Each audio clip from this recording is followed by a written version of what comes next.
In 1959, at Street's Grocery in Whitefish, Montana's special spice was born. Alpine Touch. It's the taste you grew up with, well seasoned through the test of time. As the tradition carries from one Montana generation to the next. From its humble beginnings to a trusted brand, here's to the next 60 years. Alpine Touch. Montana's special spice since 1959. That's quite a feat for your defense. I know they got some yards and so forth, but man, that's another good defensive effort.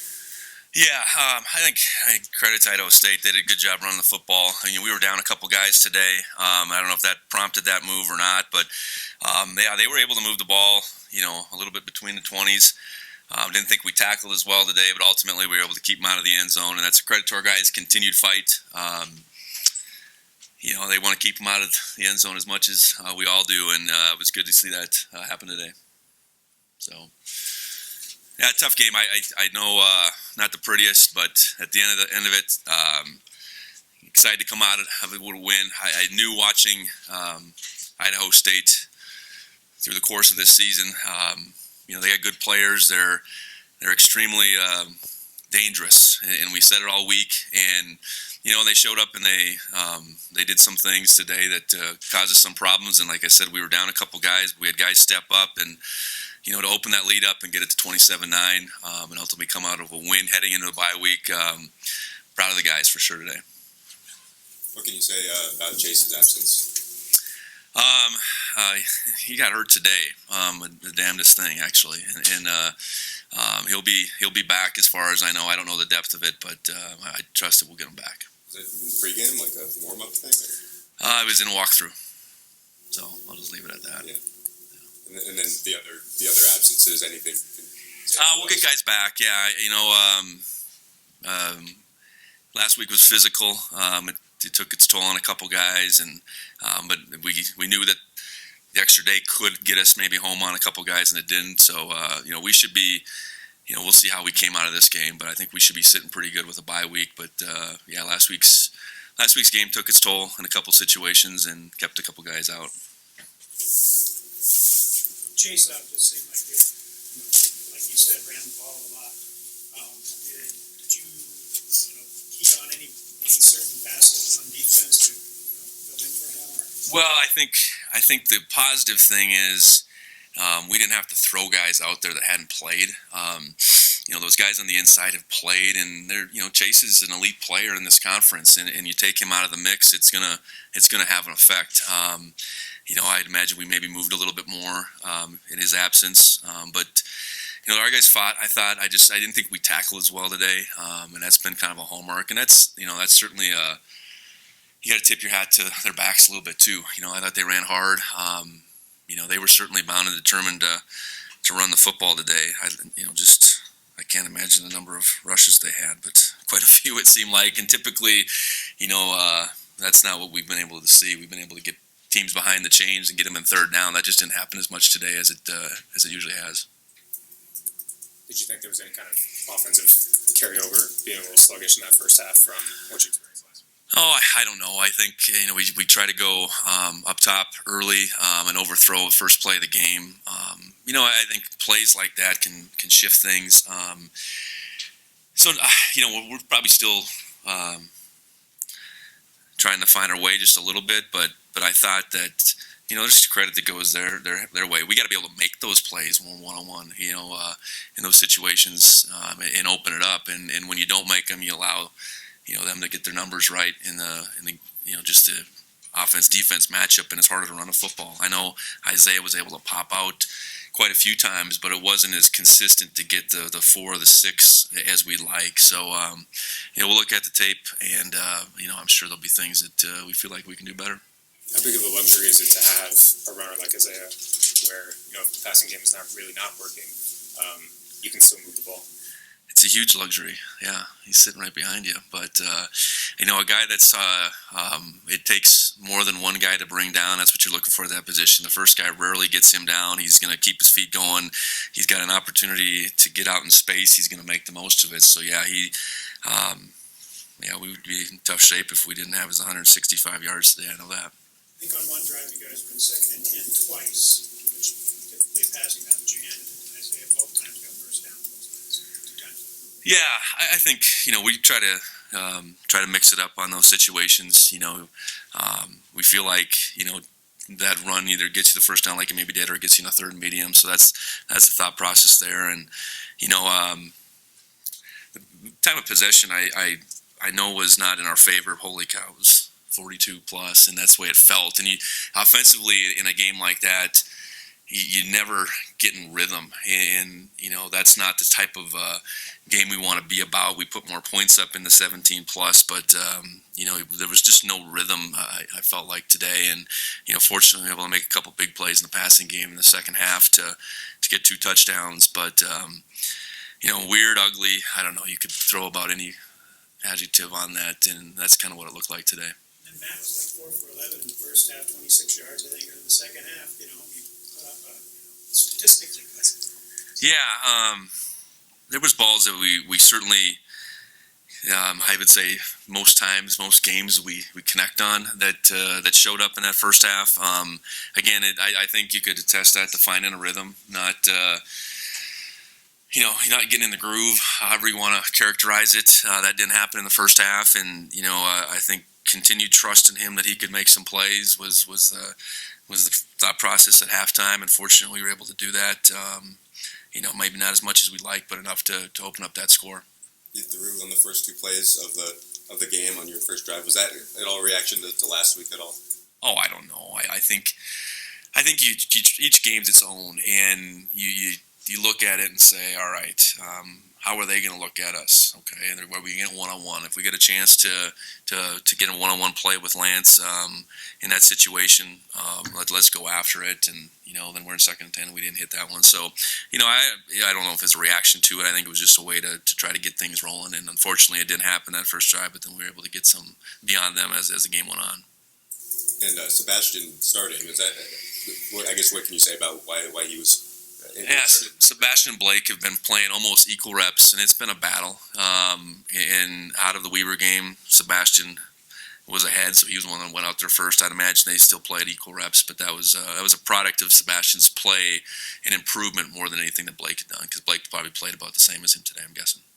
I know you mentioned Chase being out, but how much did the other inside guys step up to kind of shore up the interior of the defense? Yeah, it'll be interesting to see.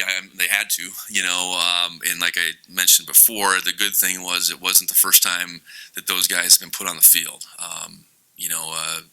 Chase is our best inside guy. There's no denying that, but we have 4 other guys that have been on the field and playing, and they rolled, and we bled a little bit today, up and down the field, and that's the nature of the beast. We're thin at corner, so we probably, we played more coverage. We weren't just up in their face today, and that's a reflection of how they played against Davis. Davis played one-on-one, and they got behind them several times, and we want to be smart about that. So if they move the ball between the 20s and we can keep them out of the end zone, that was a product of how it finished out today. Blake, another long field goal. Just what else could you say about what he's done so far? Yeah, he keeps answering. We had the wind behind us going that direction. I looked down there, he gave me thumbs up. He goes out there and hits a 55-yarder. So, he kicked the ball out of bounds, so I'm going to get on him about that. But he continues to, do the things we're asking, putting points up on the board. And that was critical at that point to just gain some momentum, and tie that score up, I believe, at that time. So credit to Blake, and we'll need to continue to, put him in those spots, and he needs to keep coming through. On Willie Patterson's touchdown, you went 5 wide, but it seemed like you knew you had it right away. You just threw the balls. Yeah, I think that probably play is a product of some of the scouting that they did on us. We've thrown probably in front of the sticks quite a bit on 3rd and whatever that was, a 3rd and less than 10, I believe, but 3rd and 7, yeah. And I'm sure they were kind of playing for that, and it was a good opportunity to get on top of them. And I think it was either him or Lance were 2-on-1 on that safety, and a really good throw. And I thought obviously Willie finished the play, Lance cut the guy off, so that kind of broke things open, got us to that 3-score lead. And if we don't convert there, it's a little dicier certainly than it was. you think of Matt staying in it? Because he struggled a little bit earlier, but then he made that throw. That was I think that's that's what we need. I think all our guys, it's not always going to be. It's not always going to go exactly how you want it. It's not always going to be perfect. You're not going to make all the plays, but can you rely on your teammates? Can you make plays as the game goes on, and just trust your ability? We talk about that quite a bit, and I know in Matt's case, he's front and center. Everybody can see when he misses a throw, but we need him to make throws, and that when asked in critical parts of the game, he was able to do that. You mentioned the free possession lead after the Patterson touchdown. Once you get those two passing touchdowns, is the sideline a little bit looser? Separation. I don't know. I wasn't very excited, but I think so. You look at it, and then they ran the ball the whole drive. We were up 3 scores, and I know we wanted to stop them, but they chose to run it. And we're trying to, we're playing like we're up 3 scores, and they got a field goal, and it was still a 3-score lead. So no, I think there was maybe a sense of, okay, now we're gonna win this game. Let's finish it out, but it was a weird. I've said it a few times. Anytime the time of possession is that lopsided, but then the score is a 3-score game, it doesn't make a lot of sense. But you guys all watched it, so that game didn't make a lot of sense. All right, thanks, Coach. You'll playing right tackle. Felt like high school. It's been a while, but felt good. Like being out there in space, kind of whatever the team needed at the time. So they called and I answered, so felt good out there. That was a typical Big Sky slugfest, right? 2 teams kind of run the ball, so you must love that. Oh yeah, I prefer it. Fast games too. So, but they came out, played us really tough. It's kind of what you expect. It's their identity of their team from the past few years we've seen them. So, just a big slugfest. Something we signed up for. When he gets going, can you feel it? Can you feel when Isaiah is starting to gain momentum? Oh yeah, it's usually a hand on my back, but the team definitely, the morale and everything boosts. Once he gets going, he's probably one of the best in the country right now. So I truly believe that. Coach called it not the prettiest game that you guys are ever going to play, but I suppose being in your position, how early in the game do you realize it's not going to be the prettiest game? I think when you play O-line, especially guard, I don't think any game's going to be a pretty game. But I think it was early on, especially that first drive. They kind of got us on that 3-and-out at first, but just kept pounding the rock and, go by a model where, those 2 or 3-yard runs are going to burst. So, seeing it happen was, reassuring all of our confidence. You guys have showed you can win in multiple different ways now these last couple of weeks. So how much confidence does that give you now going to buy and then prepare for what's up next? Shoot. Confidence out the roof, but having the ability to still stay humble as a program. Kind of not really look at the record and just think about going 1-0 every week. We obviously got this bye week for everybody's bodies to get back, and then, one of the biggest challenges coming. So, but I think we're all feeling pretty good, and, we're ready to work. How kind of reassuring was it to see Matt complete some, long passes there in the fourth quarter? I felt good. Whoever's back there, we're going to trust them. We can't control anything that goes on other than, how much time you can get. But, it was tough seeing some drop passes and, trying to get the passing game going in that first half. But as second half came, Lance and Willie and those guys out there, like Frisbee catching dogs, shout out to Air Rock, they go out there and get it. At what point in the week or the day even did you find out that you were going to be switching positions for this game? Saturday, right after the Weber game. But, so that was good. It gave me kind of time to prepare. I don't think physically it was as challenging. I think just mentally, knowing that, we're in more space and, with more speedy guys compared to the inside. Is there a fundamental difference just in terms of your footwork and stuff like that? What is the biggest difference between guard and tackle? Definitely, there's a big fundamental difference, but I think, blocking 310 compared to blocking 240 is probably the biggest difference. And, the speed of the game is also, picks up and a lot more responsibility out there. I feel like you're on an island. All right, thanks, Tim. Thank you. Blackfoot Communications is committed to supporting Bozeman businesses. From intelligent network solutions like SD-WAN to fast and reliable fiber-based services, Blackfoot delivers innovative ways for your business to succeed. Blackfoot Communications. Connect to more. 3-4 yard runs, then you pop it. I think a 20 2-yarder and then the 59-yarder. So can you feel when the dam's about to break like that? Not really. I just feel like it's kind of me and the offensive line are getting in a rhythm of things. How did it kind of change, if at all? Just running, you had some different O-linemen than you have the whole season, or different positions in a couple spots. I didn't really notice a difference. I felt like at practice, at least we get a bunch of reps with all offensive linemen, so I trust whoever's out there. You and Tui seem to always be celebrating after touchdowns, or be especially close. Is that fair? Do you guys have a special connection? Yeah, he's one of my close friends on the team. I'd say so. Does it get tiring just running the ball over and over and over again, and kind of, especially in that first half? I mean, it was kind of all run game there. Not really. I don't think it gets tiring.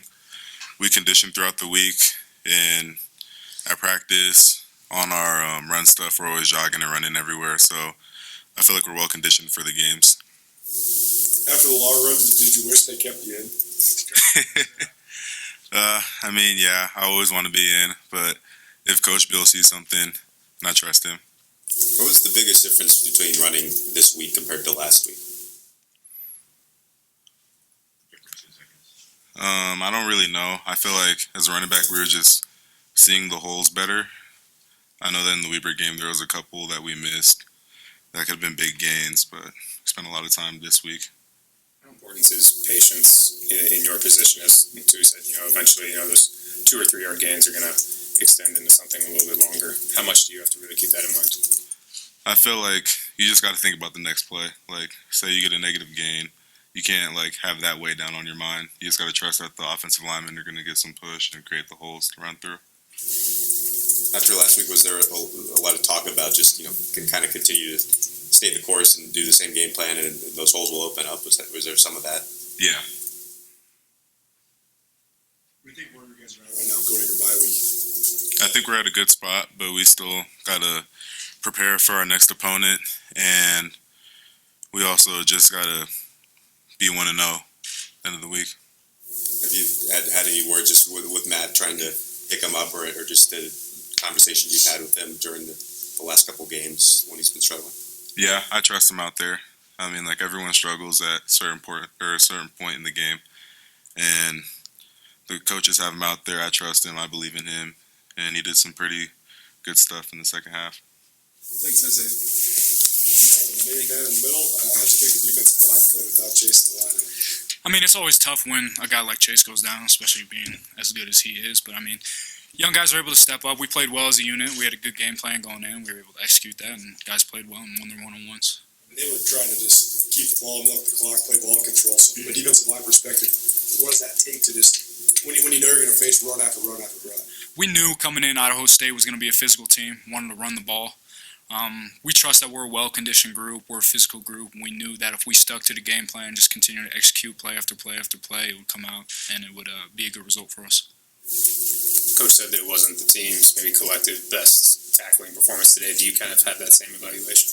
I mean, yeah, we definitely missed some plays. We had some opportunities where we weren't able to necessarily get them down on first contact, and we're going to go back and work on it. Obviously, we would love to be able to tackle them on first contact, but yeah, it's something we identified from today's game that we are definitely going to go back and work hard on. To keep a team out of the end zone, though, I imagine as a unit you have to take a whole lot of pride in, maybe especially going into a bye week. Mm-hmm. How much weight does that carry with you? I mean, at the end of the day, we're just trying to get a win, and going into a bye week with a win, it leaves the team with a good amount of confidence. We don't have to wait 2 weeks to get that bad taste out of our mouth if we came up with a loss. So it was nice to get the win and go on this bye week, get guys fresh, and come back for Eastern. Are you feeling okay? As I know you limped off a little bit and have the tape on the hand. Are you feeling all right? I feel great.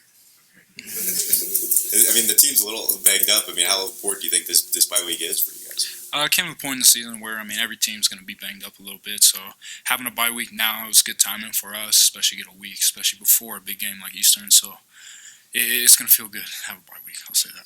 Do you think having the year off has affected your guys' health at all this season? Health? I mean, it's hard to say. I know that our team did a good job of looking at the year off as an extra year to develop. So I don't necessarily know if we look at it as this could be a reason why guys are hurting. I mean, everybody's going to be hurt. So no, we don't really look at it that way. Even if you don't take the injuries into consideration, is it better, or do you prefer to have, a bye week maybe later in the season as opposed to, week 3 or week 4? I mean, I could say right now, yeah, it feels good to have a bye week right now. But, I mean, it's something we don't really think about or take into account when we're getting ready for a season. When it happens, and we'll take it as it goes. But, yeah, it feels good to have it right now. It's 2 weeks in a row where you guys look like the more well-conditioned team in the fourth quarter. I mean, all season it has been that. But can you feel that as a player? I mean, can you feel your guys' conditioning paying off? Absolutely. I mean, all off season long, Sean Heron and his group did a great job of getting us conditioned. Like Isaiah said, we condition a lot during the week. We know that we're a well-conditioned team, and we know that we have the team to last. We always ask about Daniel. He didn't have a sack today, but how just amazing has it been to watch him from your perspective? Man, Daniel's been a heck of a player for us, and it feels good to have a guy like Daniel who's an athletic freak who still works hard and is a smart guy that can be able to come up and make plays, especially like last week, have a huge game. It's not always going to swing everybody's way every single week, but yeah, Daniel's a guy that, will continue to make plays for us. How have you reacted on his hits on kickoff? It's always funny to watch a defensive end run down on kickoff, but, it's fun to watch. He's a good special teams player. He's a good player, and he hits hard. Do you ever kind of get on him or tease him about, like, hey, save some sacks for me? No. Selfishly, I want them all. But, no, I'm always happy for the guy. We're always happy for each other, and it could be anybody, any night. And last week it was Daniel's night, and we were all happy for him, real happy for him. It looked like Idaho State ran 3 quarterbacks out there at various times. Did you have to be mindful of any of their different skill sets or who was in the game at any one time? Sure. With each player, they bring a little bit of different skill set. We knew that some were predominantly throwers, some were predominantly runners, and, we don't necessarily change what we're doing. We still got to execute our jobs, but, yeah, with that in mind, we kind of know what we're getting when they're in there. You talked about Chase, but with Callahan out as well, looked like a ton more filtered back towards Troy. So, Sure. Hard to say Troy Anderson steps up, right? He's the dude all the time, but he played exceptionally well. What you think of his play? Absolutely. Every week he brings it. And, with some guys down, other guys needed to step up, and obviously Troy does that every single week, but he did it big time this week, and we needed that, and we got it out of him. All right, thanks. Blackfoot Communications is committed to supporting Bozeman businesses. From intelligent network solutions like SD-WAN to fast and reliable fiber-based services, Blackfoot delivers innovative ways for your business to succeed. Blackfoot Communications. Connect to more.